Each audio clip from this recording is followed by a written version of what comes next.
Welcome to Blind Spots, a podcast where we're helping you fill the gap between what you want to do with your money and what you actually do. We are professional investors, writers, and financial planners helping you navigate the complexities of finance to optimize what you can control and cut out the rest. Join your host, Nick Shermans and Aaron Varghese, as we discuss the questions and nuances surrounding everyday money management. Hello, everyone, and welcome back to another episode of Blind Spots. In today's episode, we are going to be talking all about 3 lessons from 2022. So, Nick, go ahead. Take it away.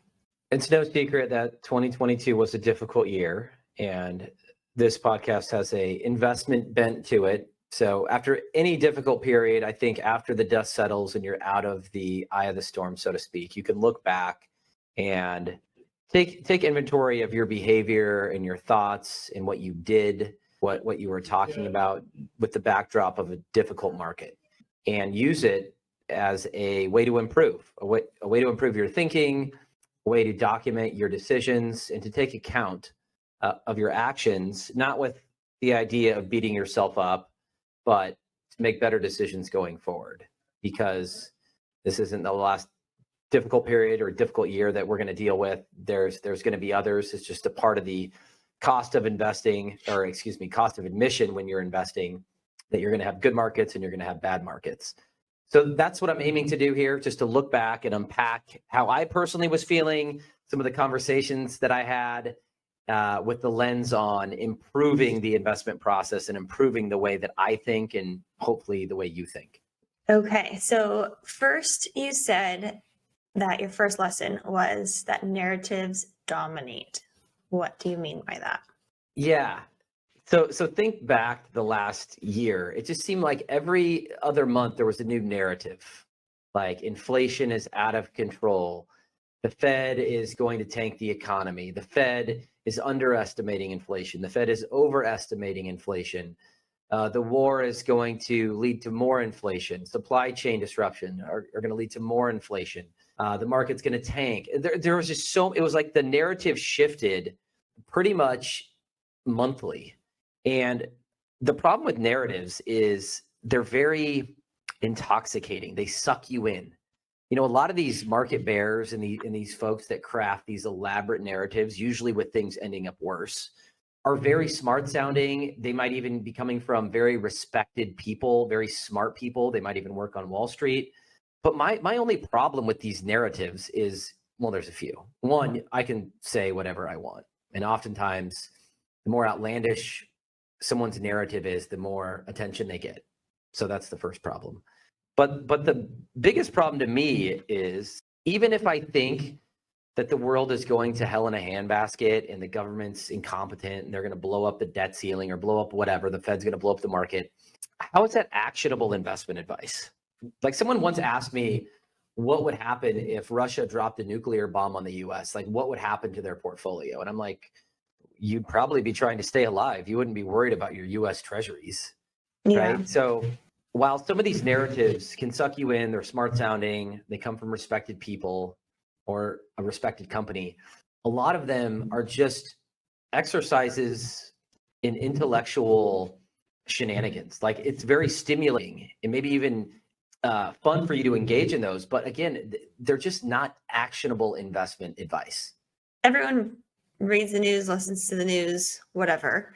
How do you instruct someone to differentiate between something that is legitimate, something that should be paid attention to, versus everything else? That's a good question. This might sound like a cynic, but if you're reading it in the Wall Street Journal, if you're watching it on CNBC, it's probably not actionable investment advice. It's just not. The market knows about it.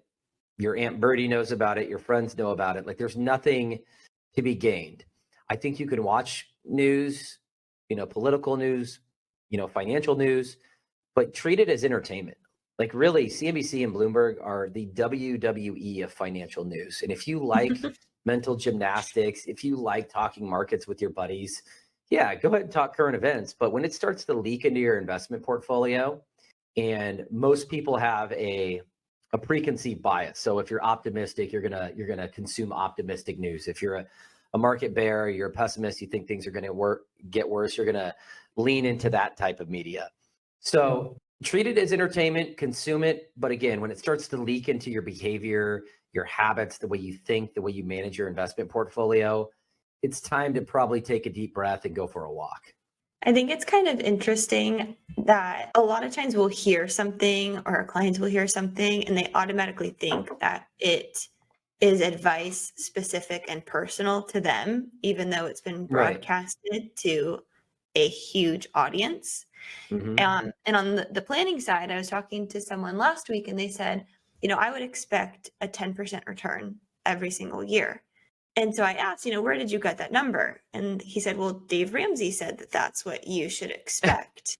And I said, we talked about it and expectations and what's appropriate for them personally. And so it's just it's funny to hear them kind of parrot off what they have heard and taken that as gospel. That's the word I'm looking for. Yeah. Let's go back to the first lesson because I want to highlight the lesson.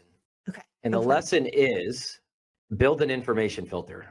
Like humans are not meant to absorb every piece of information that comes at you. Like I used the example in a client meeting today where someone was asking me about the government being on the verge of driving this country into insolvency or what have you. And I said, back in the 70s and 80s, you had to be very intentional about seeking out information. It took effort. Like you had to walk to the library or buy a newspaper. Like that takes effort. Now, when my alarm goes off at 5:30, my phone has the top 8 stories from the day. That's the first thing I see. Boom, like boom, boom, boom. You can't escape it. Humans aren't meant to process the vast amount of information that comes at us. So I say this all the time, but almost no one listens to me. Good investing, good decision-making in the digital age is being very intentional about the information that you read and absorb. I can't understate that enough. It wasn't a thing back in the 70s, 80s, and 90s. It's very much a thing in 2023. Build an information filter. If you consume everything, you're going to be a mess. You won't be able to make decisions. You're going to make decisions out of context of your own personal plan.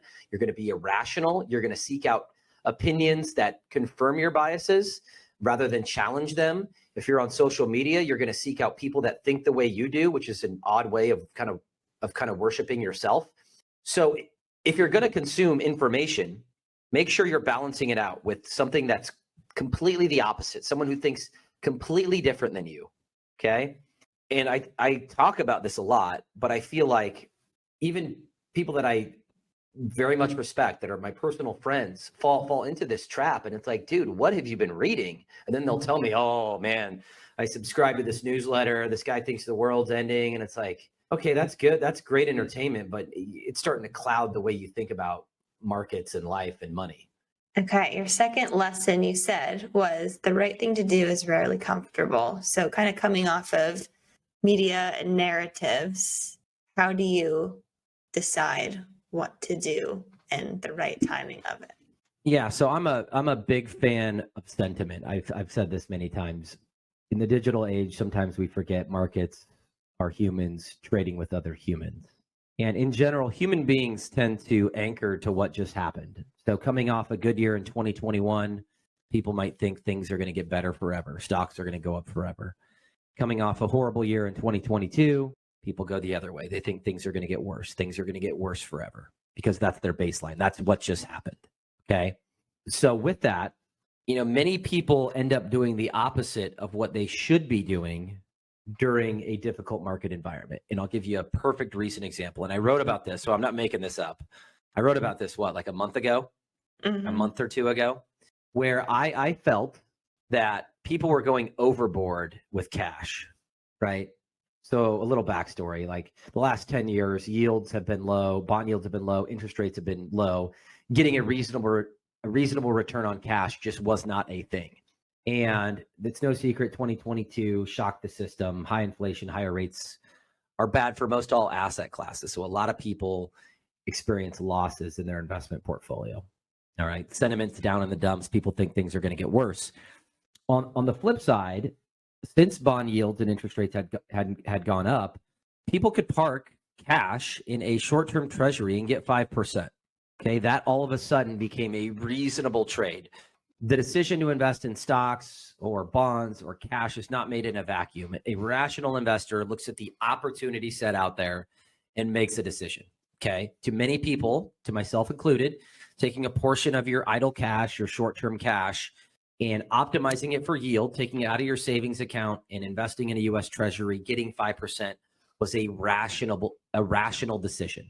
What I saw in practice was people selling stock, putting it in 5% treasuries, having savings on the side that would have been invested in a long-term investment portfolio, shoveling that in cash or money market or US Treasury bonds. Okay. And I said at the time, I said in my blog, just feels like people are going the other way a little too egregiously. Like cash is what's comfortable. It feels like an emotional decision to pull money out of a long-term portfolio or to keep cash on the sideline and just shovel it into 4 or 5% bonds. Since the US Treasury 1-year bond hit a 5% yield, going forward, stocks have absolutely crushed US Treasuries in cash. Okay. It's like 13% to 1.5%. So in investing, what's obvious is seldom the right thing to do. Like I always say this, the time to get more aggressive or to allocate long-term cash to equities is when you feel like you want to throw up. It's when you feel gross about doing it. You're probably on the right track, especially if you're a long-term investor. If you feel super comfortable and super confident about putting money in a 5% bond, that might help you sleep at night. But if you should be allocating to a long-term portfolio, like that decision point is probably going to hurt over the next couple of years. So for those who have already made decisions, let's use the cash decision. I've taken money out of my long-term portfolio, put it into a couple US Treasuries. Now what? Well, I mean, I don't know if you can reverse that. Like usually I'm not a fan of buying an individual bond and selling it. So I'd probably advocate a halvesy approach, and then I'll get to the most simple answer. But a halvesy approach would be maybe you have $100,000 in cash, you're still uncomfortable, you're still nervous, maybe take half of it and invest it. And I'm saying this blanket wise. So like if you're living off your portfolio and you're retired and off of fixed income, that might not be the best advice. Or if you have a short-term expense coming up in the next 6 months, that might not be the best advice. But let's assume this is a youngish person with 30 years to invest. You know, you need to mix your personal circumstance with your investment personality. So I would take half of it and invest it, take the other half and keep it in cash. If that helps you sleep at night, that's great. What I'm talking about is going on the extremes, like allocating 100% of your cash or money that would be in a long-term investment portfolio and putting it under the mattress or putting it in a money market fund. Like that's feels like an emotional knee-jerk decision rather than a rational decision. So my last point, you know, I heard someone say this and I thought it made a lot of sense.